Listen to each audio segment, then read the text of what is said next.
24वां अध्याय। शिव की आज्ञा से सती द्वारा श्री राम की परीक्षा। नारद जी बोले, हे ब्राह्मण, हे महापराज्ञ, हे दयानिधे, आपने मुझे भगवान शंकर तथा देवी सती के मंगलकारी चरित्र के बारे में बताया। हे प्रभु, मैं महादेव जी का सप्तनीक यश वर्णन सुनना चाहता हूँ। कृपया अब मुझे आप यह बताइए कि तत्पश्चात शिवजी व सती ने क्या किया, उनके सभी चरित्रों का वर्णन मुझसे करें। ब्रह्मा जी ने कहा, मुने, एक बार की बात है कि सती जी को अपने पति का वियोग प्राप्त हुआ। यह वियोग भी उनकी लीला का ही रूप था, क्योंकि इनका परस्पर वियोग तो हो ही नहीं सकता है। यह वाणी और अर्थ के समान है, यह शक्ति और शक्तिमान है तथा चित्र स्वरूप है। सती और शिव तो ईश्वर हैं, वे समय समय पर नई नई लीलाएं रचते हैं।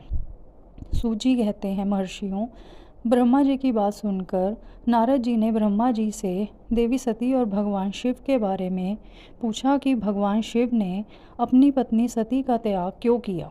ऐसा किस लिए हुआ कि स्वयं वर देने के बाद भी उन्होंने देवी सती को छोड़ दिया। प्रजापति दक्ष ने अपने यज्ञ के आयोजन में भगवान शिव को निमंत्रण क्यों नहीं दिया और यज्ञ स्थल पर भगवान शंकर का अनादर क्यों किया। उस यज्ञ में सती ने अपने शरीर का त्याग क्यों किया तथा इसके पश्चात वहाँ पर क्या हुआ। हे प्रभु, कृपा कर मुझे इस विषय में सविस्तार बताइए।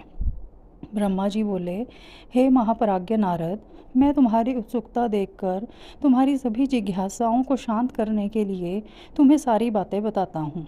ये सभी भगवान शिव की ही लीला है। उनका स्वरूप स्वतंत्र और निर्विकार है। देवी सती भी उनके अनुरूप ही हैं। एक समय की बात है, भगवान शिव अपनी प्राणप्रिय पत्नी सती के साथ अपनी सवारी नंदी पर बैठकर पृथ्वी लोक का भ्रमण कर रहे थे। घूमते घूमते वे दंड कारण्य में आ गए। उस वन में उन्होंने भगवान श्री राम को उनके भ्राता लक्ष्मण के साथ जंगलों में भटकते हुए देखा। वे अपनी पत्नी सीता को खोज रहे थे, जिसे लंका का राजा रावण उठाकर ले गया था। वे जगह जगह भटकते हुए उनका नाम पुकार कर उन्हें ढूंढ रहे थे। पत्नी के बिछुड़ जाने के कारण श्री राम अत्यंत दुखी दिखाई दे रहे थे। उनकी कांति फीकी पड़ गई थी।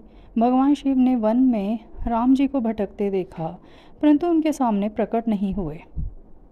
देवी सती को यह देखकर बड़ा आश्चर्य हुआ। वे शिवजी से बोली, हे सर्वेश, हे करुणा निधान सदाशिव, हे परमेश्वर, ब्रह्मा विष्णु सहित सभी देवता आपकी ही सेवा करते हैं। आप सबके द्वारा पूजित हैं।